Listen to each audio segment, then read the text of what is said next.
आइए अपने अपने बाइबल को कृपया खोलिए। हम मत्ती 5 अध्याय के 13 पद में आते हैं और इसी पद का आज हम लोग क्रम अनुसार अध्ययन करेंगे। तो मैं आप सबों के सामने इस पद को पढ़ना चाहूंगा। आप लोग जो भी वर्जन यूज करते हैं, अंग्रेजी या तेलुगु या हिंदी, आप लोग फॉलो कर सकते हैं। मत्ती 5 अध्याय 13 पद। तुम पृथ्वी के नमक हो, परंतु यदि नमक का स्वाद बिगड़ जाए तो वह फिर किस वस्तु से नमकीन किया जाएगा? फिर वह किसी काम का नहीं, केवल इसके कि बाहर फेंका जाए और मनुष्य के पैरों तले रौंदा जाए। यह परमेश्वर का वचन है। सबसे पहले केंद्र इस बात पे देते हैं कि ये तुम कौन है। कौन है ये लोग जिसको यीशु मसीह कह रहा है कि तुम पृथ्वी के नमक हो? ये तुम है कौन? ठीक है, ये कौन लोग हैं जिसके बारे में यीशु मसीह कह रहे हैं कि ये लोग पृथ्वी का नमक है? और इससे पहले कि हम ये तुम के गुणों को देखने जाए, ये तुम जो शब्द है ये बहुवचन शब्द है। बहुवचन मतलब ये तुम केवल प्रेरितों के लिए लागू नहीं होता है। बहुवचन इस अर्थ में है कि ये प्रत्येक मसीह की देह के लोगों के लिए बताया गया, प्रत्येक मसीह की देह के लोगों के लिए। तो कौन है ये तुम? इनके विशेषताएं क्या है, इनके गुण क्या है? इस संदर्भ में जब हम मत्ती 5 का संदर्भ को पढ़ते हैं, ये तुम वो लोग हैं जो मन के दिन है। मत्ती 5 अध्याय 3 पद से हम इनके गुणों को देखने पाते हैं। ये तुम वो लोग हैं जो मन के दिन है, जो आत्मा में दिन है। ये तुम वो लोग हैं जो अपने पापों के प्रति शोक और विलाप करते हैं। ये तुम वो लोग हैं जो अपने जीवनों में नम्र है प्रभु का अनुग्रह से। ये तुम वो लोग हैं जो परमेश्वर के धार्मिकता के लिए भूखे और प्यासे हैं। ये तुम वो लोग हैं जिसके जीवन में परमेश्वर का अनुग्रह और दया दिए जाकर ये व्यक्ति लोग दयावंत व्यक्ति बन गए हैं। अर्थात ये व्यक्ति लोग हृदय में, अपना मन में शुद्ध व्यक्ति भी बन गए हैं।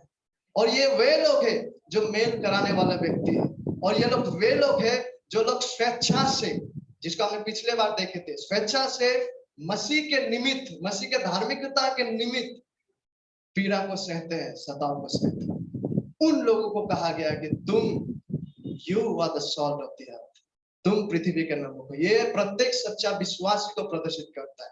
वे लोग जो परमेश्वर के राज्य के लोग, जिनके गुणों को अभी अभी आपके सामने बताया गया, जिनके गुणों का हमने अध्ययन भी किया।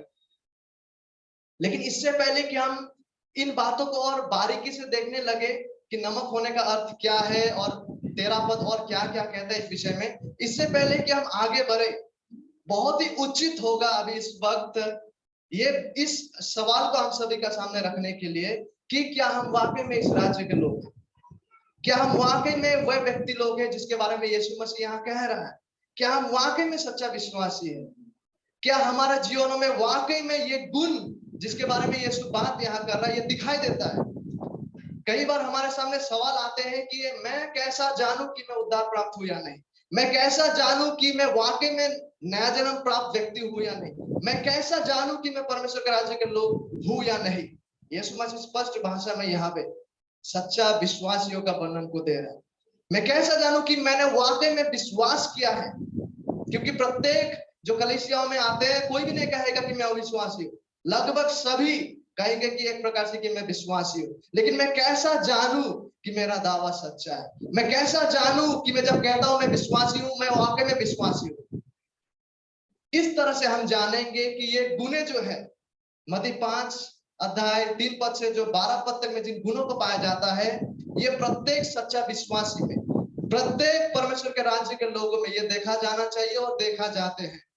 किसी में कम मात्रा में हो या किसी में अधिक मात्रा में,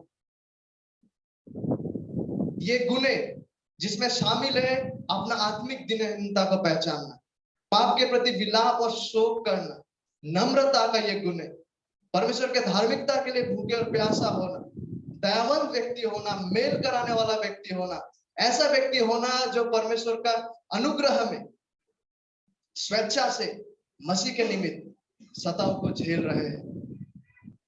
इन व्यक्तियों के बारे में यीशु मसीह कह रहा है कि तुम पृथ्वी का नमक हो। और यदि ये गुण और ये चरित्र अगर हम में से कोई है जिनके जीवन में कभी देखा नहीं गया, यदि आप कभी भी अपने पापों के प्रति शोकित नहीं हुए हैं, जिस ईश्वरीय शोक के साथ हमें शोकित होना चाहिए, वरन अपने पापों में केवल आनंदित रहे हैं और पापों में ही आप अपना संतुष्टि को तलाशते हैं।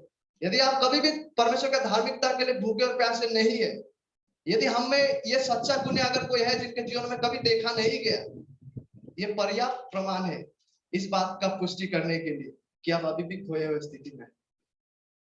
गंभीरता से इन सच्चाइयों को लीजिए। आपके जीवन में नया जन्म की आवश्यकता है और परमेश्वर इस वास्तविकता को आपके सामने उजागर करे उनके वचनों के द्वारा कि आप समझ पाए और वहां से फेरे और पृथ्वी का नमक बने। आप नमकीन नहीं बन सकते जब तक ना आप पहले नमक बने, सच्चा शुद्ध नमक। और परमेश्वर के उद्देश्य क्या है, परमेश्वर के योजना अनुसार क्या वो चाहते हैं उनके अपने राज्य के लोगों के लिए, क्या परमेश्वर क्या चाहते हैं उनके संतानों के लिए, वो क्या चाहते हैं हमसे कि हम क्या करें इस पृथ्वी में, हम क्या बने इस पृथ्वी में। मुख्य रूप से ये नहीं कि हम हमारी जैसा हमेशा अमीर बनते जाए, मुख्य रूप से वो नहीं है उनका इच्छा, और ना ही ये बातें हमेशा धन संपत्ति और समृद्धि के साथ संबंधित है। लेकिन क्या चाहते हैं परमेश्वर, क्या चाहते हैं यीशु मसीह कि उनका शिष्य बने। इन कुछ पदों में जब हम पढ़ते हैं हम पाते हैं कि वे चाहते हैं कि हम इस पृथ्वी के नमक बने, वे चाहते हैं कि हम इस पृथ्वी में ज्योति के न्याय चले। और ज्योति के न्याय चलना और नमक के रूप में चलने का अर्थ को जब हम देखते हैं, इसका मतलब साधारण भाषा में हमें इस तरह से जीना है मसीह के वचन के अनुसार कि हम जहां कहीं भी रहे क्यों ना, हमारा छाप और प्रभाव ताकि वहां देखा जाए।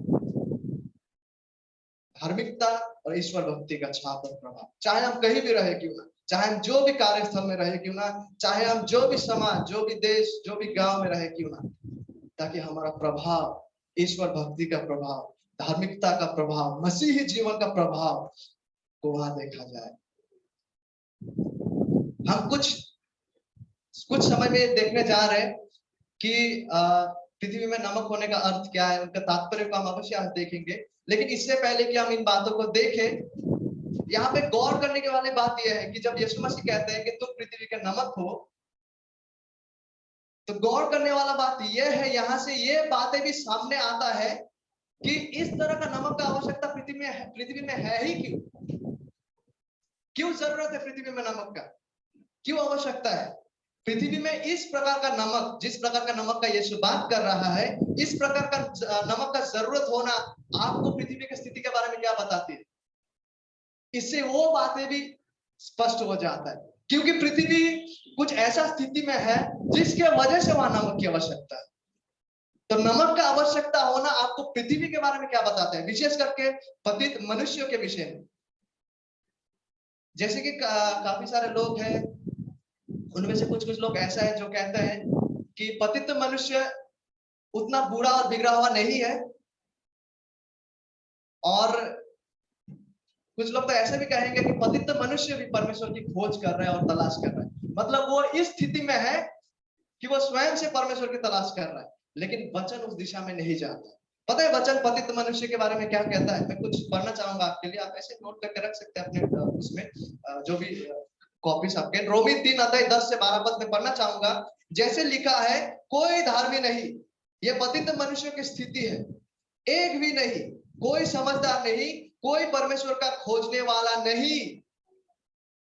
इन बातों को आप भजन में भी पाएंगे, जिसका कोट यहाँ पे पौलुस कर रहा है। शास्त्र हमसे कहता है कि कोई परमेश्वर का खोजने वाला नहीं, कोई सच्चा जीवित परमेश्वर का खोजने वाला नहीं, सब भटक गए हैं, सब के सब निकम्मे बन गए हैं, कोई भलाई करने वाला नहीं, एक भी नहीं।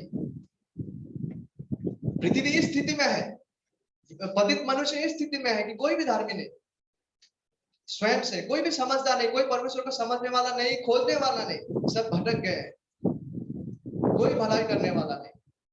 पौलुस कहता है एक भी नहीं। तो पृथ्वी इस स्थिति में है, ठीक है, पृथ्वी के पतित मनुष्य इस स्थिति में है। और दूसरा तीमुथियुस 3 अध्याय 13 पद, यदि आप अपने आंखों से देखना चाहे, you can turn with me in your Bibles. दूसरा तीमुथियुस 3 अध्याय 13 पद में हम पढ़ेंगे, वहां पे और भी वर्णन किया गया है। परंतु दुष्ट और बहकाने वाले धोखा देते हुए, परंतु दुष्ट पतित मनुष्य और बहकाने वाले धोखा देते हुए और धोखा खाते हुए, ना ही केवल वे धोखा देते लेकिन धोखा खाते हुए बिगड़ते चले जाएंगे। यह है पतित मनुष्य की स्थिति। अगर अपने हाल में छोड़ा जाए, क्या है स्थिति? वे बिगड़ते चले जाएंगे। वे उस स्थिति में नहीं है कि स्वयं से परमेश्वर की तलाश करें, वरन वे बिगड़ते चले जाएंगे। मनुष्य की पतित स्थिति का फल को हम देख पाते हैं।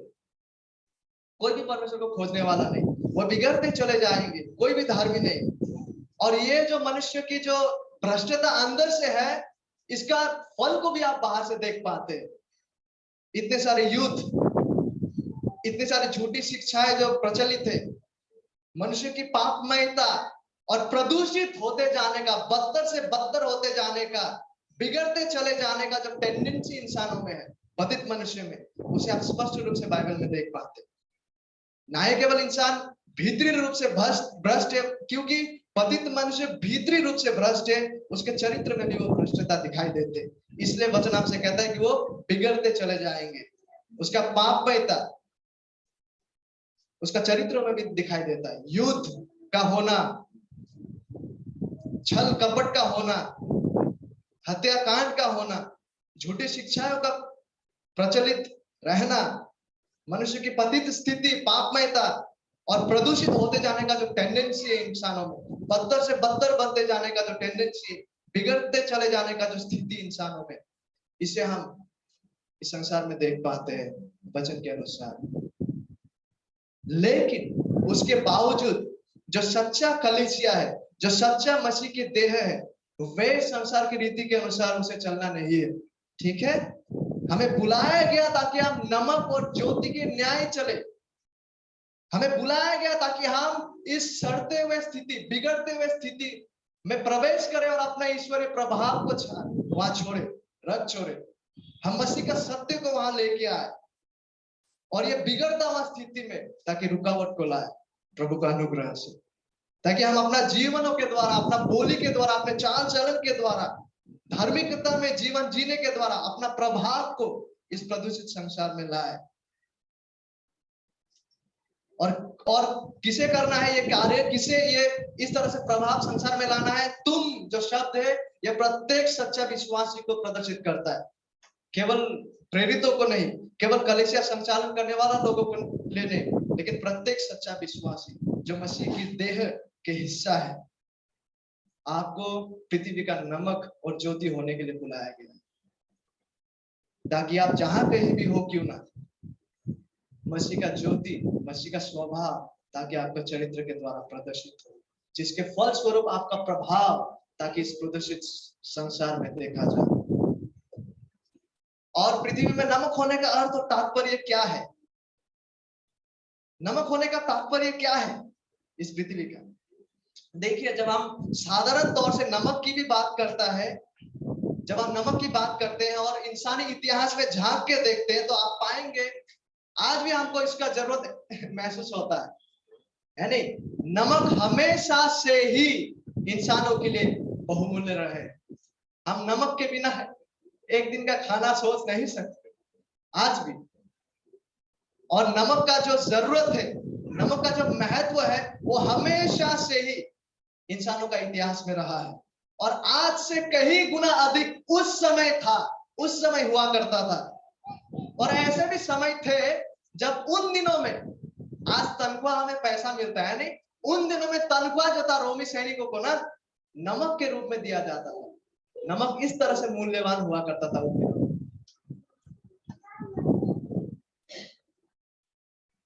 और ना ही केवल सामाजिक तौर से, लेकिन जब लोग बाचा भी बांधते थे, जैसे आज हम कॉन्ट्रैक्ट बनाते हैं, डीड साइन करते हैं कोर्ट पेपर में, तो उन दिनों में क्या होता था, जब कोई बाचा को बांधते थे, और जो बाचा को बांधने वाला है, जो उस कॉन्ट्रैक्ट को बांधने वाला है, वो पार्टी लोग जब आते थे और गवाहों के सामने नमक को एक साथ खाते थे, ये विशेष केंद्र को वहां पे आकर्षित करता था और विशेष प्रमाणीकरण को प्रदर्शित करता था उस बाचा में।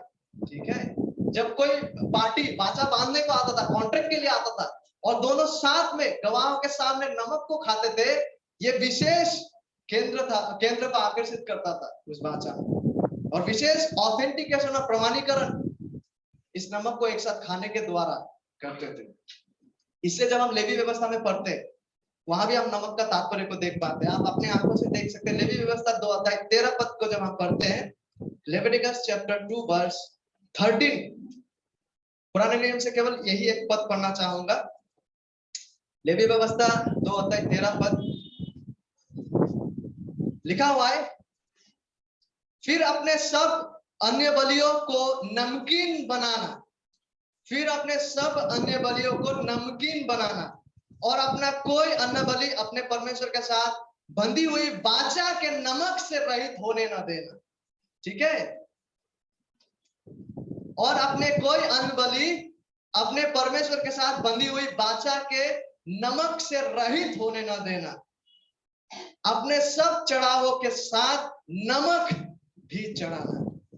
क्या आप नमक का महत्व को देख पा रहे हैं? यहाँ तक कि बाइबल भी इसका महत्व को प्रदर्शित करता है। ना ही केवल उस समय का समाज, लेकिन परमेश्वर का वचन इसका महत्व को प्रदर्शित करता है। और कई जगह में पुराने नियम में हम नमक का महत्व को देख पाते हैं। अतः इसीलिए इन बातों को ध्यान में रखते हुए जब यीशु मसीह कह रहा है, और कह रहा था उस समय, तुम पृथ्वी के नमक हो, ऑब्वियसली उसको जो सुनने वाला व्यक्ति लोग था, कुछ हद तक इस तात्पर्य को समझ रहे होंगे कि यीशु मसीह कहना क्या चाह रहा है जब वो नमक होने का बात को कर रहा है। यद्यपि वो लोग संपूर्ण रीति से इसको ना समझ पाए कि यीशु मसीह फुल्ली क्या कह रहा है नमक से, लेकिन उन लोग कम से कम ये तो समझ में उन लोग को आ गया था कि यीशु मसीह जब कह रहा है तुम पृथ्वी के नमक हो, मतलब यीशु मसीह अपना अनुयायियों को, अपने शिष्य को इस पृथ्वी में कुछ मूल्यवान कार्य को और जिम्मेवारी को सौंप रहे हैं। कम से कम इतना समझ को वो व्यक्ति लोग समझ गए होंगे कि यीशु मसीह जब उनके अनुयायियों को पृथ्वी में नमक होने का बात को कर रहा है, तो यीशु मसीह उनका अनुयायियों को एक विशेष जिम्मेदारी को सौंप रहे हैं, एक विशेष फंक्शन या कार्य को सौंप रहे हैं इस पृथ्वी पर। कम से कम इतना समझ वो लोग समझ गए थे। और यहाँ पे क्योंकि यीशु मसीह नमक को परमेश्वर के राज्य के लोग, सच्चा विश्वासियों के साथ तुलना करते हैं, तो किस अर्थ में हम नमक का गुण को जब हम देखते हैं, तो किस अर्थ में हम नमकीन है? नमक का जो तुलना है सच्चा विश्वासियों के साथ, हम इस तुलना को जब हम करते हैं, तो क्या ऐसा गुण है नमक में जो हम में भी उस तरह का गुण होना चाहिए, इस रूपक के अनुसार, इस तुलना के अनुसार। ठीक है, कुछ कुछ बातों को आपका सामने रखना चाहूंगा। कुछ कुछ अनुवादकों ने ऐसा कहा, उन लोगों ने नमक का रंग की ओर, रंग कलर की ओर दृष्टि लगाते हुए कहा, क्योंकि नमक सफेद है, इसका मतलब सफेद जो है वो शुद्धता का प्रतीक है। जैसे कि हमसे कहा गया है धन्य वचनों में भी कि हृदय का शुद्धता के बाद कहा गया। ठीक, तो कोई कोई कमेंटेटर्स जो है, अनुवादकों ने कहा कि क्योंकि नमक सफेद है और सफेद शुद्धता का प्रतीक है, इसका मतलब यह है कि यीशु मसीह अपना अनुयायियों से कह रहा है कि तुम शुद्ध बनो और शुद्धता को इस पृथ्वी में प्रचलित करते जाओ, शुद्धता का प्रभाव को इस पृथ्वी में छोड़ो, एडवांस द प्योरिटी इस पृथ्वी में जो पृथ्वी प्रदूषित है। तो कुछ कुछ इंटरप्रेटर्स जो है, अनुवादकों ने इस तरह का व्याख्या को रखा, और यह सच है कि हमें शुद्धता में बढ़ना है, पवित्रता में बढ़ना है। लेकिन जो मुख्य विषय यहाँ पे है वो नमक का रंग के बारे में नहीं, लेकिन नमक का नमकीनपन के बारे में। ठीक है, यह सच है कि हमें शुद्धता का, पवित्रता का खोजी करना है, शुद्धता का, पवित्रता का पीछा करना है। लेकिन मुख्य बात जो यीशु मसीह यहाँ रख रहा है वो नमक का रंग के बारे में नहीं, लेकिन नमक का नमकीनपन के बारे में, उसका स्वाद के बारे में। और Martin Lloyd Jones, doctor Martin Lloyd Jones नामक बहुत अच्छे प्रचारक रहे एक जमाने में। उन्होंने और एक व्याख्या को सामने रखा। उन्होंने कहा कि नमक का जो सहायक या जिसे हम कह सकते हैं मुख्य नहीं, लेकिन पहला स्थान वाला, जिम्मेवारी नहीं, लेकिन दूसरा जो है सेकेंडरी जो कार्य फंक्शन है वो है स्वाद को लाना। हाँ, ये भी एक हद तक सच है। जब हम आज की बात भी सोचते हैं, नमक स्वाद को लाता है जहां भी हम इसे डालते हैं। तो उसी तरह से एक विश्वासी को इस तरह से जीना है कि वो जहां कहीं भी जिए वहां पे मसीही स्वाद को ताकि वो लेके आए, सच्चा आत्मिक स्वाद को वहां ताकि लेके आए, सच्चा आत्मिक महक को ताकि वहां लेके आए अपने जीवन यात्रा, बोली, चाल चरण के द्वारा। लेकिन साथ ही साथ हमें यह भी याद रखना है कि हम जहां कहीं भी होंगे, जिन किसी के सामने भी स्वाद को लेके आएंगे, आत्मिक विषयों का, हर कोई इस स्वाद को नहीं चखेंगे, हर कोई इस स्वाद को पसंद नहीं करेंगे, क्योंकि आप सताने वाले व्यक्तियों में से भी हैं जो आपका इस स्वाद को पसंद नहीं करेंगे, आपका इन शास्त्र सम्मत जीवन यात्रा और वचन का बांटना को पसंद नहीं करेंगे। वो आपको सताएंगे, वो इस स्वाद से खुश नहीं होंगे। लेकिन उसके बावजूद हमें हर जगह जहां कहीं भी हम रहेंगे, एक विश्वासी के न्याय, आत्मिक स्वाद को लाते हुए जीना है। क्योंकि यह सच है कि कुछ लोग इसे ग्रहण नहीं करेंगे। उसके मतलब यह नहीं कि हम अपना जिम्मेवारियों का, अपना कार्य को करना बंद कर दे। पौलुस ऐसा कहते हैं, ठीक है, इन बातों को ध्यान दीजिए। दूसरा कोरिन्थियों 2:15-16 में मैं पढ़ना चाहूंगा। दूसरा कोरिन्थियों 2:15-16 पौलुस कहते हैं, क्योंकि हम परमेश्वर के निकट उद्धार पाने वालों, देखिए, क्योंकि हम परमेश्वर के निकट, हम विश्वासी लोग परमेश्वर के निकट इस पृथ्वी में उद्धार पाने वालों और नाश होने वालों, दोनों कैटेगरी के लिए मसीह की सुगंध है। जो व्यक्ति आखिरकार मसीह को तिरस्कार करेगा, परित्याग करेगा, हम उनके लिए भी एक प्रकार का सुगंध है। और जो लोग उद्धार पा रहे हैं, परमेश्वर के पास आ रहे हैं, स्वीकार रहे हैं सुसमाचार को, उनके लिए भी हम एक प्रकार के सुगंध है। लेकिन सुगंध में फर्क है। कैसे? 16 पद आपसे कहता है, कुछ के लिए तो मरने के निमित्त हम मृत्यु के सुगंध है। जो हमारा सुसमाचार को ग्रहण नहीं करेगा, उन व्यक्तियों के लिए हम मरने के लिए मृत्यु की सुगंध है। और कितनों के लिए जो उसको ग्रहण करेगा, सच्चा सुसमाचार को विश्वास करेंगे, मसीह के पास आएंगे, उनके लिए जीवन के निमित्त जीवन की सुगंध है। वो लोग उस आत्मिक स्वाद को, महक को पाएगा जो हम ला रहे हैं उनके पास। कुछ के लिए मृत्यु के लिए सुगंध होगा, क्योंकि they won't like it, reject करेंगे। लेकिन कुछ ऐसे हैं जिनके लिए ये जीवन की सुगंध होगी। एक उदाहरण देना चाहूंगा इन बातों को ध्यान में रखते हुए, डॉक्टर मैकार्थर के जीवन से।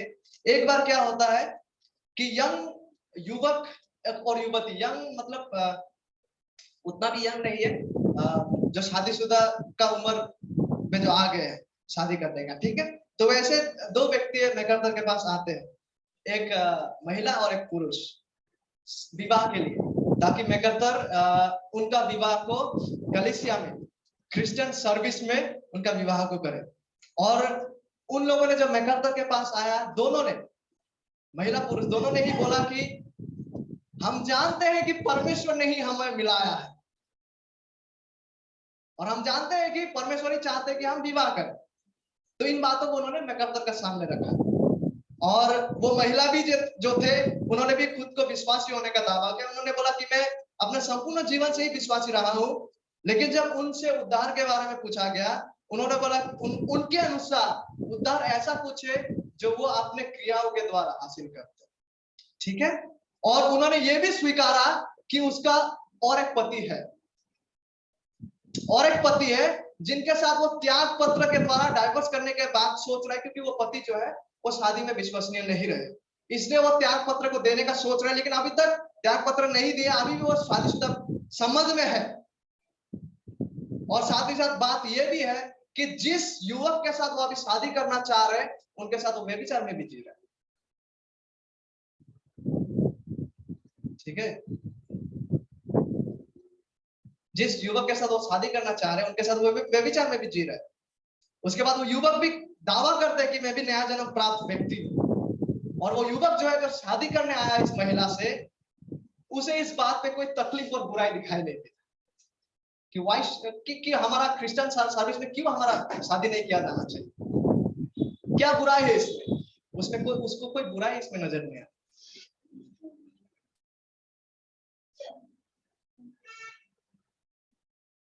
मैकार्थर उन लोगों से कहता है, डॉक्टर जॉन मैकार्थर, वो कहता है कि बहुत संभावत यह है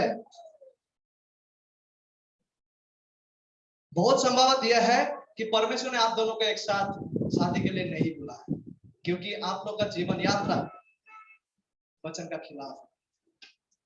और परमेश्वर अपना प्रकाशित वचन का खिलाफ जाकर किसी को एक होने के लिए नहीं करता।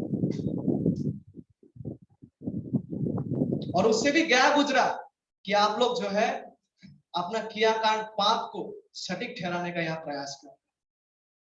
ये बात सुनने पर वो दोनों जो है ना बहुत गुस्सा हो गए, बहुत क्रोधित हो गए, ऑफिस से निकल के चला गया। देखिए, हम प्रभु के लिए तब तक खड़े नहीं हो पाएंगे जब तक ना हम उनके प्रकाशित वचनों के लिए खड़े हो। और जब आप वचन के सत्यों के लिए खड़े होंगे, ये किसी के लिए जीवन का सुगंध होगा तो किसी के लिए बदबूदार होगा जो आपको पसंद नहीं करेगा। तो मसीही लोग जो है, हम जीवन के लिए सुगंधित उन लोगों के लिए है जो इस सत्य को ग्रहण करेंगे, सुसमाचार का सत्य को विश्वास करेंगे। लेकिन साथ ही साथ हमें यह भी याद रखना है कि हमारा प्रभाव इस तरह से पड़ने वाले हैं जो परित्याग करने जा रहे हैं उन लोगों के लिए कि वो कभी भी स्वीकार नहीं करेंगे, उनके लिए यह मृत्यु का सुगंध हो जाए।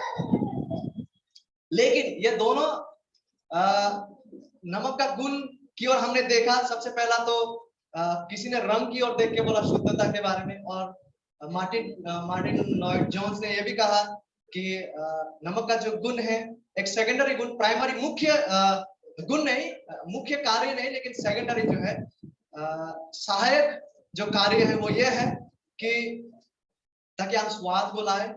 और ये स्वाद को जब हम लाना चाहेंगे, किसी के लिए सच में स्वादिष्ट होगा और किसी के लिए ये नहीं। लेकिन यीशु मसीह जब कह रहा था तुम पृथ्वी के नमक हो, खूब संभावत जो मुख्य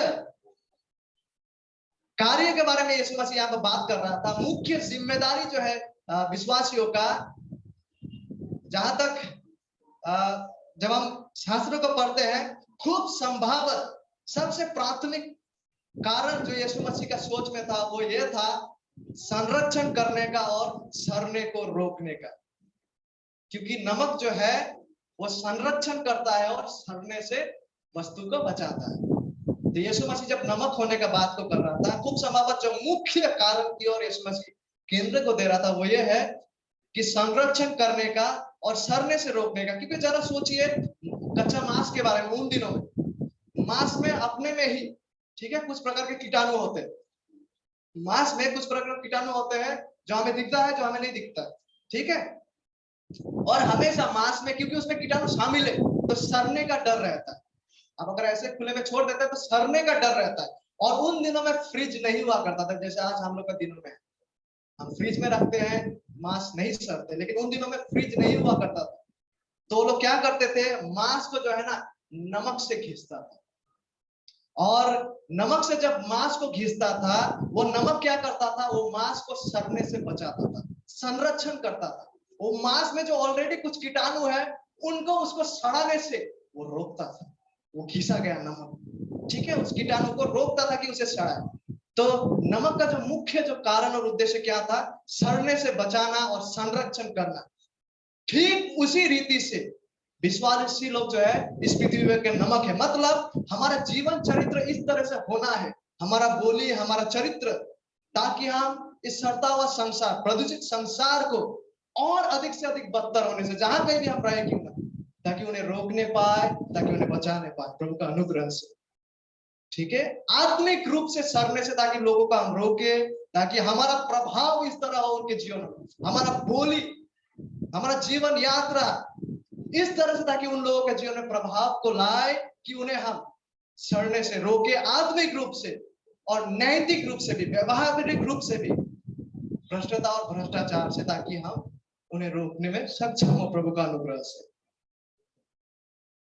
उनके जीवन में सच्चा सुसमाचार को लाने के द्वारा, खुद सुसमाचार के अनुसार जीने के द्वारा, ताकि हम जहां कहीं भी रहे क्यों ना संसारिक लोगों के बीच, ताकि हम इस तरह से प्रभावित करें सुसमाचार को लाने के द्वारा, वचन का सत्य को कहने के द्वारा, खुद उस वचन के अनुसार जीने के द्वारा, इस तरह से ताकि हम उन लोगों को प्रभावित करें कि आप उन्हें आत्मिक रूप से सड़ने से और व्यवहारिक रूप से भी भ्रष्टता से रोकने में सक्षम हो प्रभु का अनुग्रह से।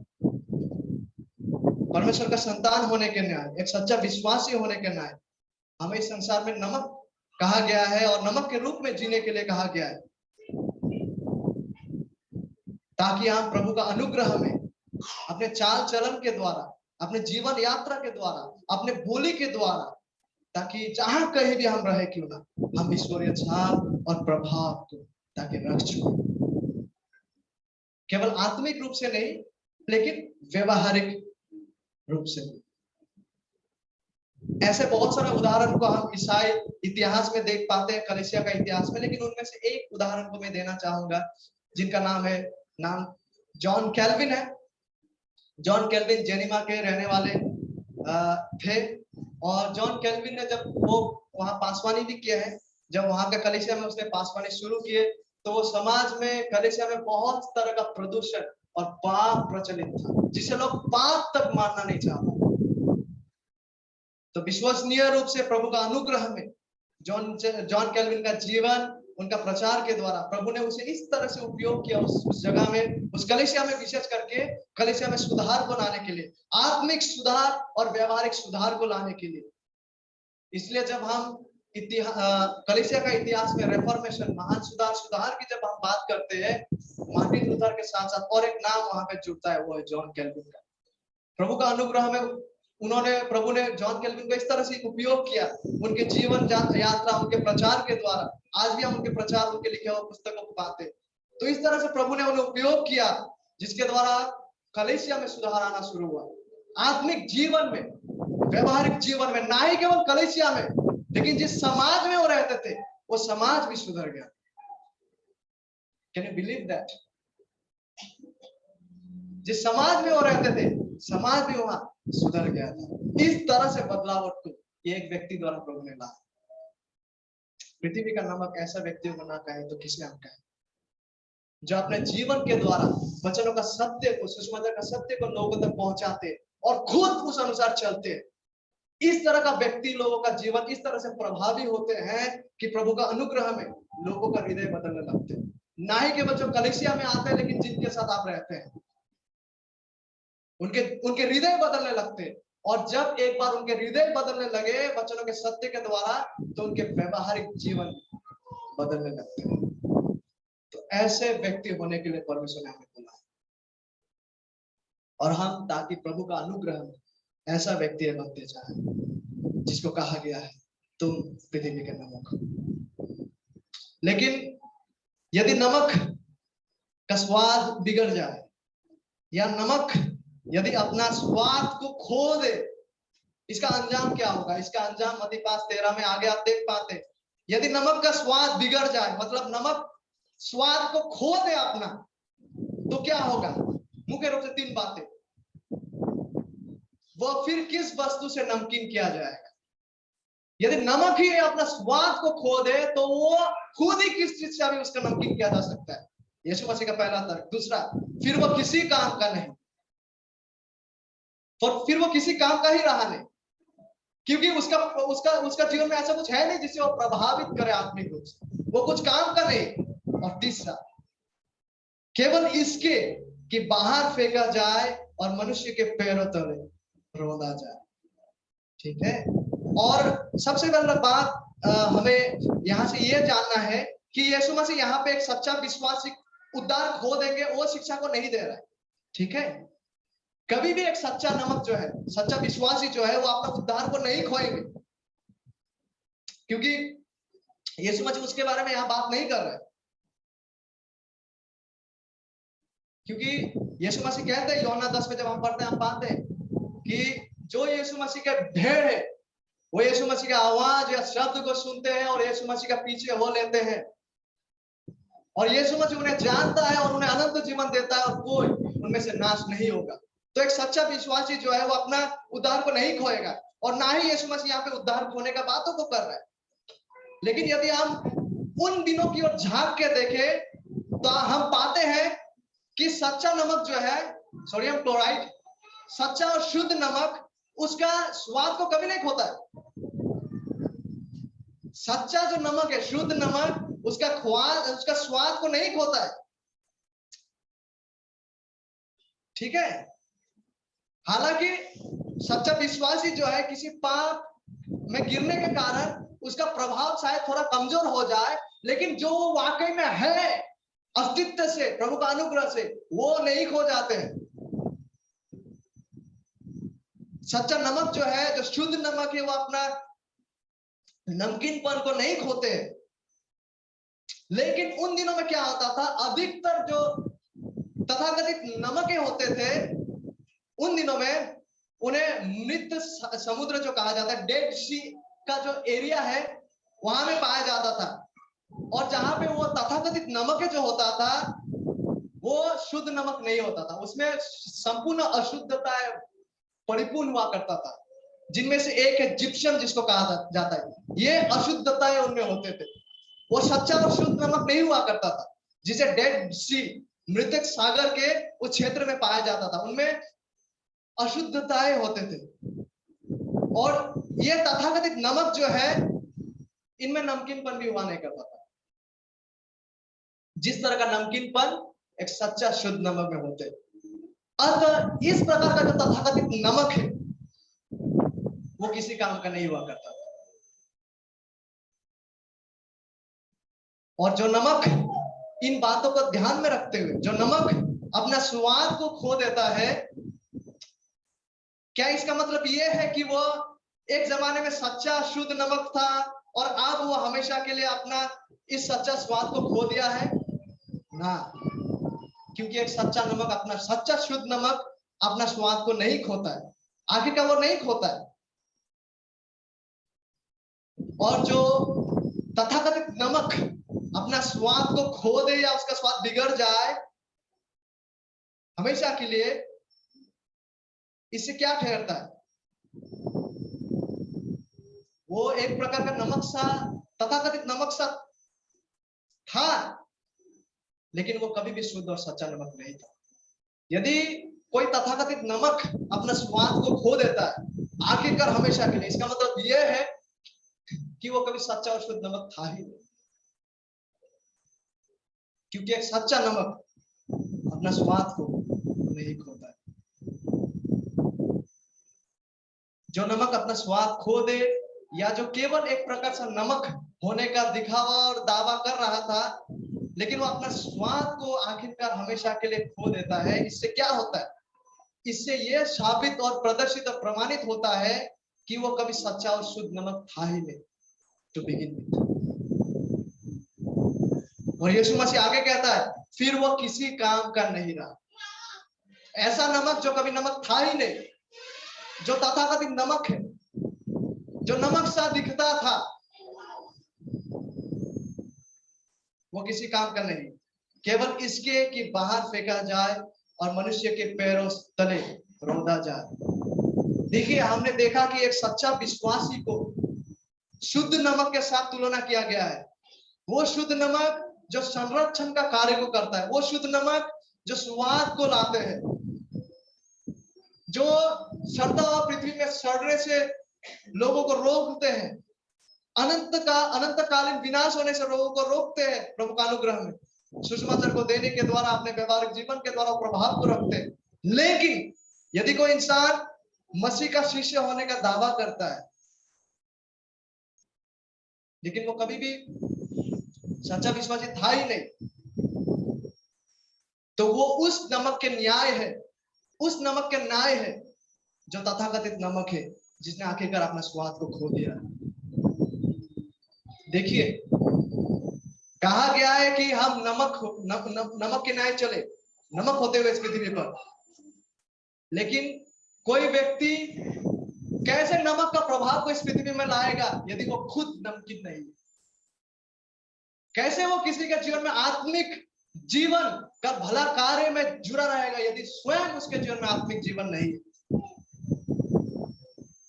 और कितनी दुख की बात है यदि कोई कलीसिया में ऐसा व्यक्ति है। उससे भी अधिक दुख की बात है जब कोई प्रचारक उस स्थिति में है।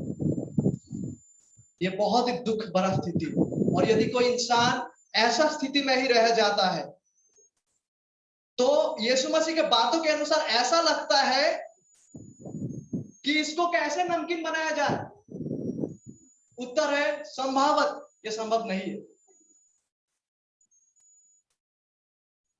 नमक सड़ने से बचाता है, अपना नमकीनपन से, लेकिन उसमें अगर वो नमकीनपन, वो सच्चा शुद्ध नमक वो है ही नहीं, तो वो कैसे कहीं पर सड़ने से किसी को बचाएगा।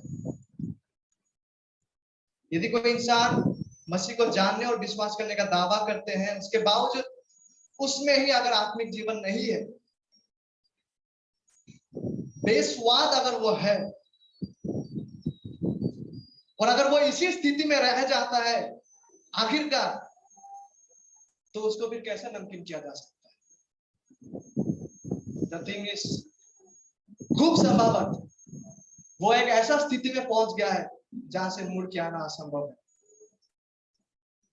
जिस स्थिति के बारे में बाइबल एसाव का वर्णन करता है, वो रोते हुए आया एक प्रकार का पश्चाताप करते हुए, लेकिन उसका आंसू भी सच्चा नहीं था। वो रोना सच्चा पश्चाताप नहीं था, उसका सच्चा मन फिर का मन नहीं।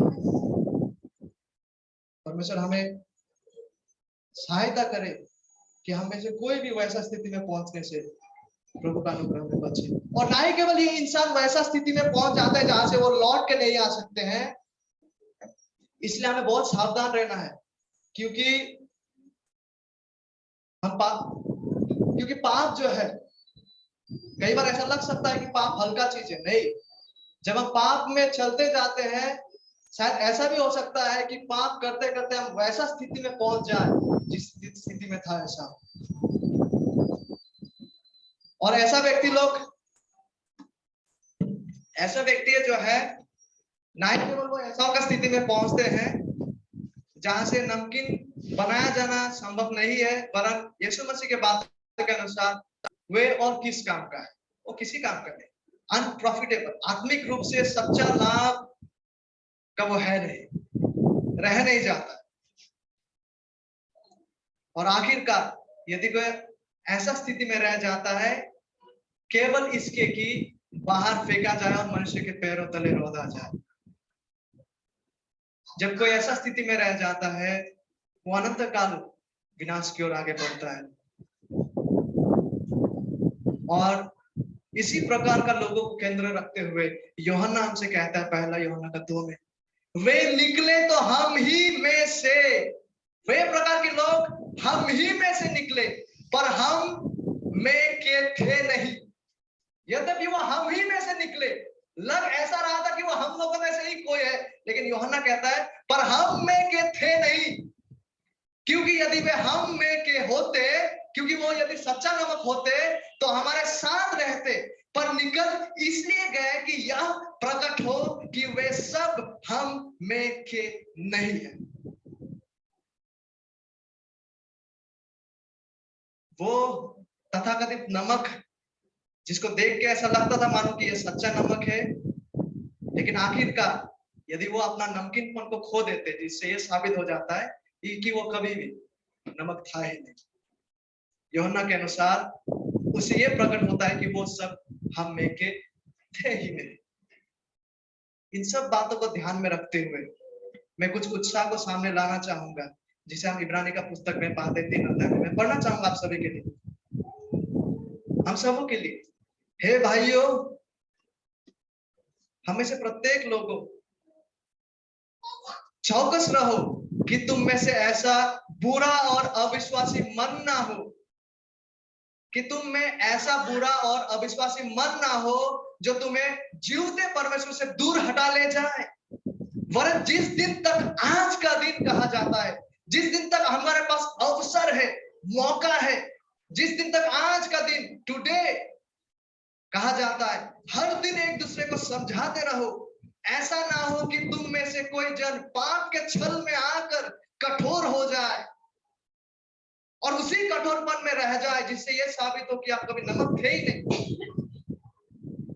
आगे इब्रानी का पुस्तक हमसे कहता है, क्योंकि हम मसीह के भागीदार हुए हैं यदि हम अपने प्रथम भरोसे पर अंत तक दृढ़ता से स्थिर रहे।